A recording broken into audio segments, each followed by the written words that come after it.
Et salut à tous, c'est Rio et j'ai le plaisir de vous retrouver aujourd'hui pour cette présentation de Tomb Raider 3 qui est sorti sur PC et sur PlayStation en 1998. Alors je me permets juste d'aller dans Partie pour éviter que la démo ne se lance tout de suite.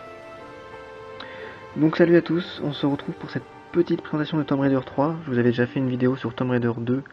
Je vous en ferai sûrement une autre sur Tomb Raider, la révélation finale.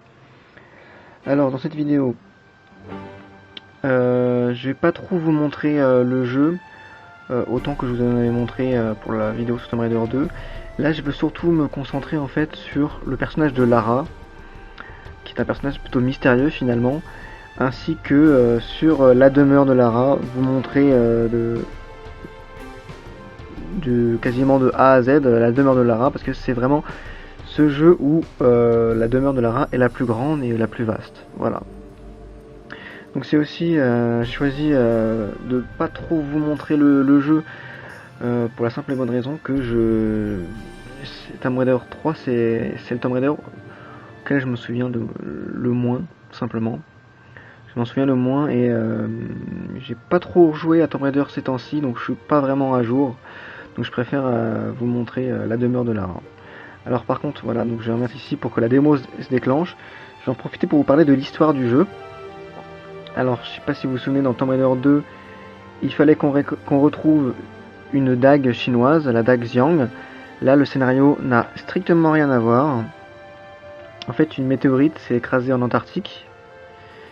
Et cette météorite a libéré 4 artefacts. Alors voilà, la démo se lance. 4 artefacts qu'il va falloir retrouver. Donc il y en a un qui se trouve à Londres. Là c'est Londres en fait. Un autre en Inde. Un troisième sur une île du Pacifique. Et enfin le dernier artefact dans la zone 51 aux États-Unis. Donc le jeu commence en Inde en fait, par le premier artefact, et se termine forcément en Antarctique. Mais les 3 autres niveaux, donc les 3 autres mondes, donc l'île du Pacifique, Londres et la zone 51, vous pouvez les faire dans l'ordre que vous voulez. Ça c'est une nouveauté dans Tomb Raider, on peut vraiment choisir par quoi commencer.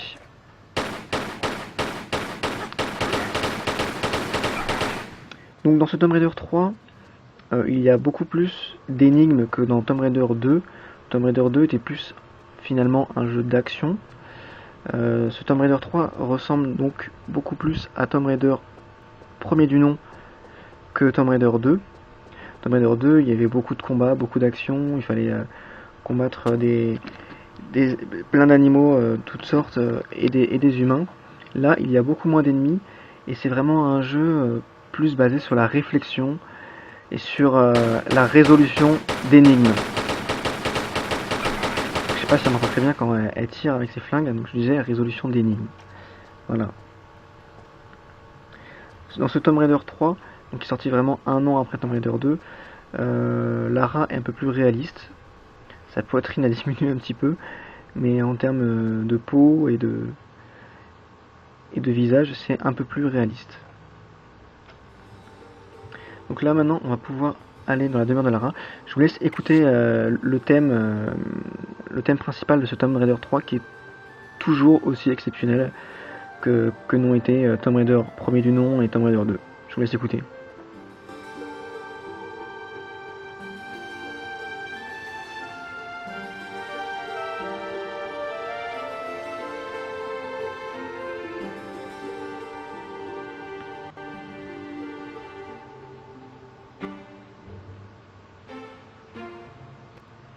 Allez, c'est parti.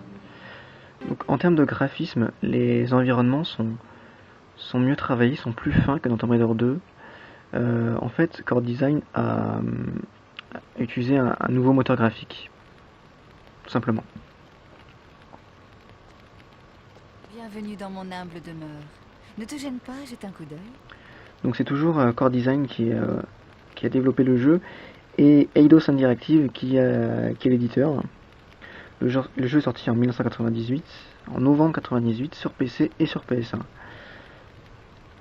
Voilà, donc on est dans la demeure de Lara, donc on remarque qu'elle a un sublime pantalon en peau de panthère, en peau de bête, je sais pas trop ce que c'est. Elle a des goûts de luxe, vous allez voir. Sa maison est aménagée un peu plus comment on dit? Luxueusement, non, luxueusement. Un peu plus de luxe, si vous voulez, que dans Tomb Raider 2. On avait déjà accès à sa demeure, donc je vous montre la salle de bain qui est très sympathique, avec une baignoire, avec des fresques style gréco-romain.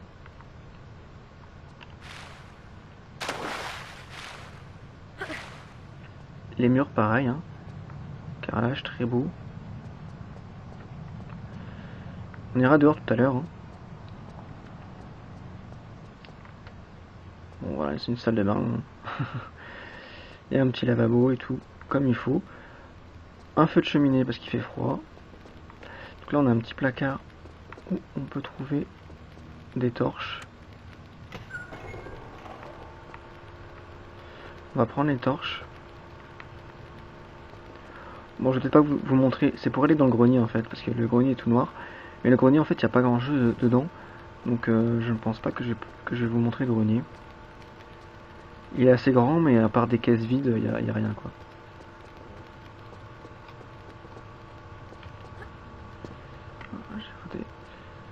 Alors là-bas, il y a une porte qui est fermée. Donc je vais en profiter.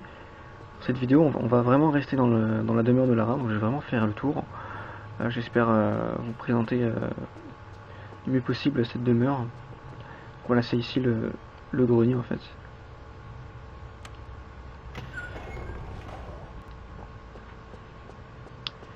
C'est ici le grenier, donc là on a une petite salle de musique.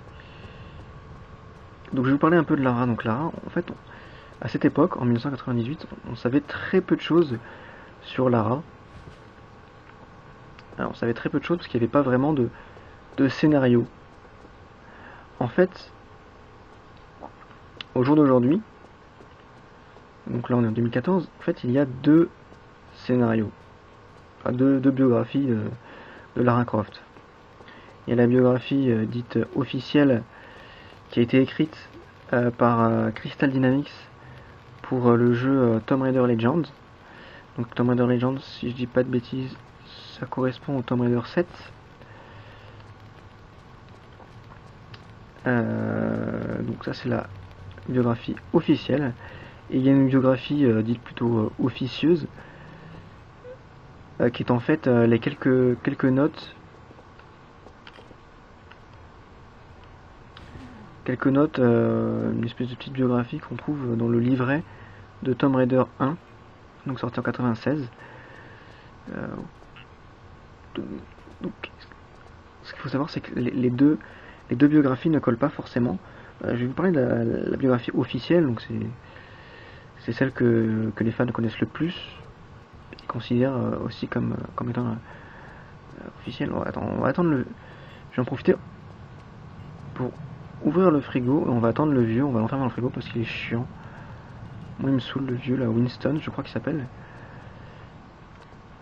Donc dans la version officielle de la biographie de Lara, donc en fait elle est la fille alors que je dise pas ce qu'on dit, de Lady Amelia Croft et de l'archéologue Lord Richard Croft qui est le comte d'Hamilton. Donc c'est une famille aristocrate anglaise. Et à 9 ans, elle part en voyage, elle part en avion, Lara, et elle est victime d'un crash aérien. Et elle survit 10 jours dans les montagnes de l'Himalaya. Donc à 9 ans, déjà ça paraît bizarre qu'elle puisse survivre 10 jours dans les montagnes, quoi. Et ensuite, elle accompagne son père dans tous ses périples. Parce qu'elle a le goût des voyages. Donc durant 6 ans, elle suit son père dans ses aventures, hein, qui la conduisent à l'autre bout du monde. Enfin, dans tous les coins du monde en fait. Et à 15 ans, son père disparaît mystérieusement au Cambodge. Donc on ne sait pas en fait s'il est mort ou pas. Donc du coup, elle hérite pas officiellement du manoir, parce que son père, on sait pas s'il est mort. Et donc voilà. Et ça pose des problèmes dans la famille Croft. Et elle veut récupérer le manoir, et son oncle aussi, et il y a des disputes. Et, mais elle finit quand même par obtenir le manoir. Donc elle est l'héritière officielle. On va mettre un peu de musique, tiens. Mais du coup, sa famille, elle perd contact avec sa famille. Elle perd contact avec sa famille, voilà, qui lui tourne le dos. Qui ne veut plus entendre parler d'elle en fait. Et donc du coup voilà, elle a le goût des voyages et part à la recherche de différents objets de légende, comme on a pu voir dans Tomb Raider 2. Donc là c'est la salle à manger, elle est beaucoup plus petite que dans Tomb Raider 2 justement, que dans la demeure de Tomb Raider 2. Parce qu'en fait il y a une nouvelle salle, c'est une salle de gym, je vais vous montrer juste après. Mais d'abord je vais vous parler de la version officieuse de Lara, la biographie officieuse. Donc en fait ça diffère un peu parce que son crash n'intervient qu'à 21 ans, et c'est à partir de ce moment-là que... voilà le vieux. C'est à partir de ce moment-là que qu'elle va avoir le goût pour les voyages, mais ses parents ne l'entendent pas de cette oreille. Ses parents, ils veulent une fille modèle, une petite aristocrate qui reste bien soigneusement dans son petit château, à l'abri des vilains messieurs qui veulent lui faire la cour ou je ne sais quoi. Et je suis en train de m'emporter là, désolé. Et bah, du coup, ses parents la déshéritent carrément. Donc dans cette version, elle obtient pas le manoir. Et attendez que je vérifie. Voilà. Elle obtient pas le manoir, mais on se demande pourquoi il y a cette demeure là en fait dans le jeu. Et en fait, il y a un petit souci de traduction dans la version française qui est assez rigolo. C'est que ils ont mal traduit, Core Design a mal traduit le livret en français. Et dans le livret en français, ils disent que notre amie Lara aurait épousé, serait fiancée avec un riche héritier. Merde, je vais rater. Reste là où t'es mon vieux. Et merde, j'ai raté. Ouais, j'ai raté. Allez mon vieux, tu vas aller dans le frigo. Allez, viens.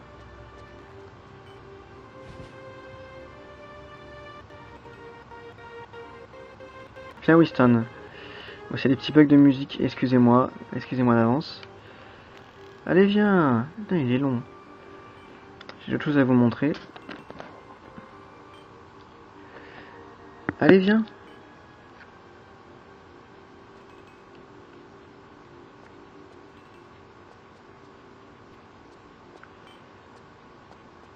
Putain, j'ai vu qu'il m'avait coincé. Allez viens. Putain, il veut pas venir. Hein.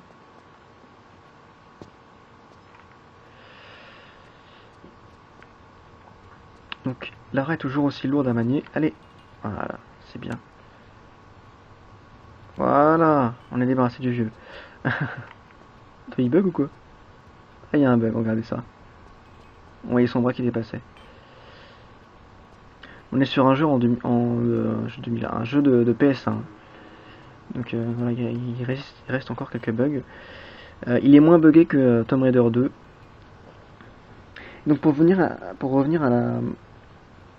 à la biographie officieuse, en fait, il y avait que les Français qui pensaient que justement Tomb Raider, enfin Lara Croft, pardon, était veuve d'un riche héritier quoi. C'est lui qui lui avait offert le manoir. À la limite, on pourrait même penser que le vieux c'était son mari quoi. Le vieux avec son plateau. Ou qu'il y a un cadavre de vieux dans quelque part, mais non. Elle a jamais été mariée. Je ne sais pas si elle a un mari, un petit copain. Voilà, je sais pas. Ah oui, avant de sortir, je vais vous montrer la salle de sport. La nouvelle salle de sport. C'est ici. Allons faire un tour dans la salle de gym. Si tu es venu ici dans mes premières aventures, tu remarqueras sans doute que j'ai changé la décoration des lieux. Il vaut mieux faire le parcours dans l'ordre. Ouais, mais on va pas faire le parcours, on va juste montrer... En cas de danger, mieux vaut avancer. Tant que la touche marche est enfoncée, je ne peux pas tomber. Et si un espace est trop grand, je tente de me raccrocher au bord pour éviter la chute. En marchant, approche de la ligne blanche jusqu'à ce que je ne puisse appuyer sur avancer pour me faire grimper. Donc voilà, en fait c'est une succession de espèces de petits obstacles.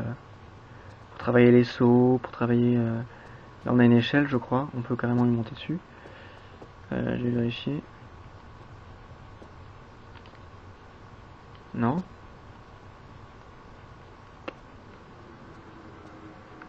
Ou alors il y avait un certain ordre.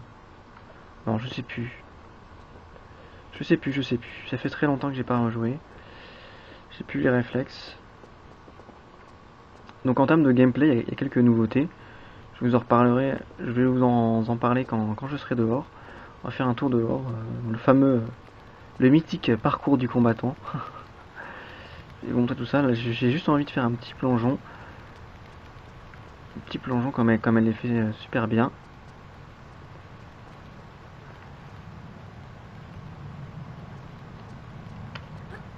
Voilà, j'adore faire les plongeons. Beau plongeon à la Lara Croft. Elle est mythique pour ses plongeons, hein, Lara Croft. Pour ses sauts de l'ange.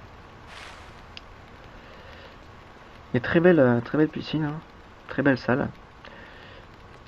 Donc voilà, je profite de ce jeu pour vous montrer la demeure de Lara, qui est considérée comme le tutoriel des jeux Lara Croft. Les jeux de Lara Croft, les jeux Tomb Raider. Tomb Raider 1, Tomb Raider 2, Tomb Raider 3. D'autant plus... il y a une porte encore, c'est un passage secret. Il me semble qu'il y a 3 secrets dans cette maison de Lara. Il y a toujours cette porte-là, qui doit s'ouvrir, je pense.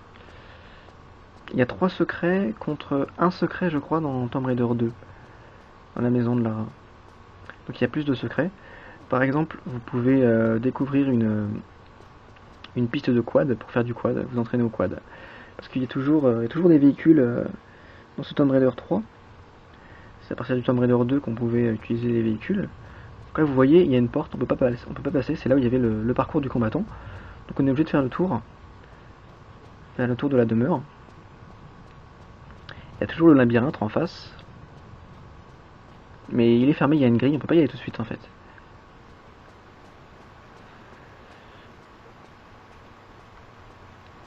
Donc on est vraiment à l'époque, l'âge d'or des Tomb Raider, je pense. Moi, il me semble pas avoir fait beaucoup de Tomb Raider. En tout cas, moi j'avais beaucoup apprécié. Dans les critiques, ce sont les meilleurs Tomb Raider. Hein, les 1, 2, 3, 4. À partir du 5, les Tomb Raider ont commencé à être moins bien. Les critiques ont été moins positives. Et ouais, surtout les fans ont été plus déçus par la suite, les 5, 6, 7. Et Voyons à quelle vitesse tu peux attaquer. on y va. Et après c'est la nouvelle génération, quoi, Tomb Raider 2013, je crois. Et il y en a un nouveau qui va sortir bientôt d'ailleurs, je crois, Tomb Raider. Il y en a un nouveau qui va sortir. Mais on n'est pas là pour parler de ça. Attendez, je regarde juste combien de temps ça dure, que je dépasse pas trop. Normalement c'est bon. Alors là je vais juste faire quelques... Bon, ok. Bon, j'ai oublié de sauter. Ok, je fais n'importe quoi. Bon, ça commence très bien. C'est toujours chronométré. Hein.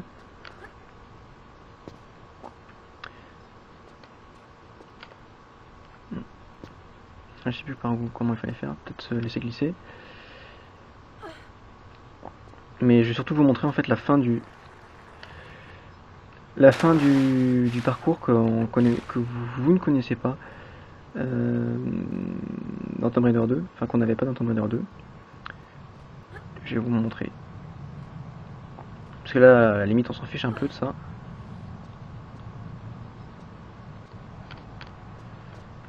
Donc c'est vraiment le tutoriel du jeu, quoi. Donc je vais pouvoir en profiter pour vous montrer les nouvelles capacités de notre amie Lara. Donc elle peut toujours sauter en avant, sauter en arrière, faire les sauts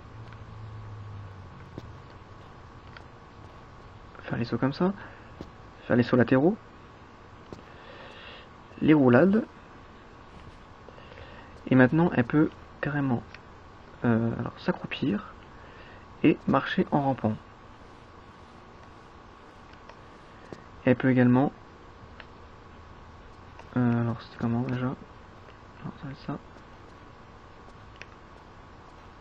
Voilà, elle peut sprinter. On va essayer de se sprinter. Voilà. C'est pas... Ok. C'est pas mal utile dans cette aventure de pouvoir sprinter. Je trouve que c'est une bonne chose. Déjà que le gameplay était très riche en Tomb Raider, alors là je vous dis pas, c'est encore plus riche. Justement, on va descendre ici. Hop, je vais vous montrer. S'accroupit. Parce qu'on va pouvoir récupérer les Uzi, les armes de Lara Croft, les flingues, qu'on ne présente plus. C'est dans le seul Tomb Raider qu'on peut récupérer les armes dans le tutoriel. Parce qu'en fait, après le parcours, on voit là, on a des cibles à exploser.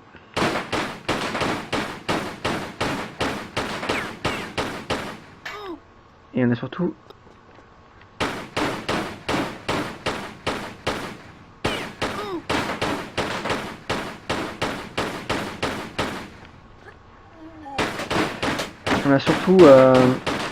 un domestique à tuer, enfin qu'on peut tuer. Regardez.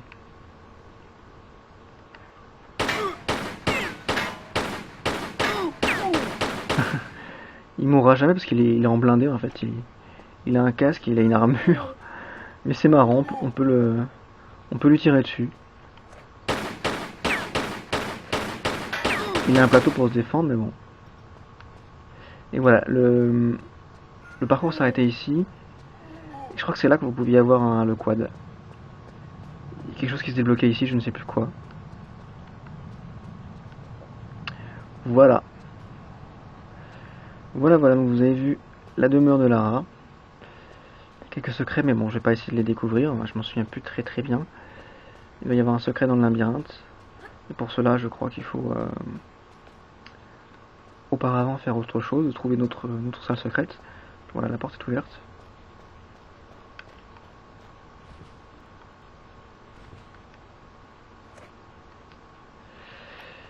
Et voilà, autrement c'est tout, hein. C'est simplement un tutoriel.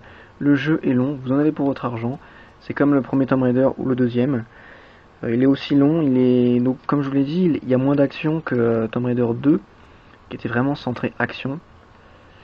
Là c'est plus énigme comme le premier Tomb Raider. Donc il faut être un peu plus patient. Et donc il y a moins d'ennemis à tuer. Des fois il faudra même éviter simplement des ennemis, être à la mode discret comme justement dans le monde de Londres. Souvent il faudra éviter des ennemis pour essayer de trouver justement l'artefact qu'il y a à Londres. Voilà. C'est pour ça qu'elle était en espèce de camouflage d'ailleurs tout à l'heure. Voilà, donc je crois avoir fait le tour de ce Tomb Raider 3. Un bon petit jeu. D'aventure, action, d'énigmes surtout. Très long. Trentaine d'heures je dirais. Enfin une dizaine si vous connaissez bien le jeu. Après si vous voulez prendre vraiment votre temps, entre 20 et 30 heures. Autrement, comme je vous dis, la maniabilité est toujours aussi lourde. Vous pouvez trouver Tomb Raider 3 en émulation ou même sur Steam en très bonne qualité. Bien plus joli que la version PlayStation et PC. Voilà. Tout est ok. En avant pour notre troisième aventure. Voilà, j'espère que cette vidéo vous aura plu. Cette vidéo de présentation de Tomb Raider 3, troisième du nom. Une aventure bien sympa. Voilà, donc si vous aimez les Tomb Raider, si vous avez déjà aimé Tomb Raider 1, Tomb Raider 2, moi je pense que vous aimerez sans problème ce Tomb Raider 3. Voilà. Voilà, petite vidéo nostalgie. J'espère que vous avez apprécié. Moi je vous dis carpe diem et à la prochaine les amis. Allez, ciao ciao.